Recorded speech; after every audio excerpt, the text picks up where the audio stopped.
સુરતના લાજપોર જેલમાં કેદીનું મોત થઈ ગયું। અંતિમ શ્વાસ સુધીની સજા ભોગવતા કેદી સદ્દામનું મોત થયું। સદ્દામ હુસેન રાયનીનું ફોરેન્સિક પીએમ થશે। કેદીને છાતીમાં દુખાવો થતા બેભાન થઈ ગયો હતો। આરોપી લાજપોર જેલમાં આજીવન કેદની સજા ભોગવી રહ્યો હતો।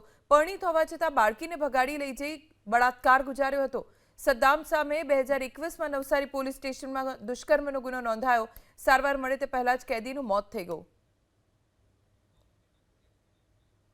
સદ્દામ હુસેન રાયની નામનો કેદી જેની ઉપર દુષ્કર્મનો આરોપ હતો તેને છાતીમાં દુખાવો થયો તે બેભાન થઈ ગયો। તાત્કાલિક તેને હોસ્પિટલ પણ લઈ જવાયો પરંતુ સારવાર મળે તે પહેલા જ તેનું મોત થઈ ગયું। સદ્દામ હુસેન રાયનીનું ફોરેન્સિક પીએમ થશે। કેદીને છાતીમાં દુખાવો થતા બેભાન થઈ ગયો હતો। આરોપી લાજપોર જેલમાં આજીવન કેદની સજા ભોગવી રહ્યો હતો। પરિણીત હોવા છતાં બાળકીને ભગાડી લઈ જઈ બળાત્કાર ગુજાર્યો હતો।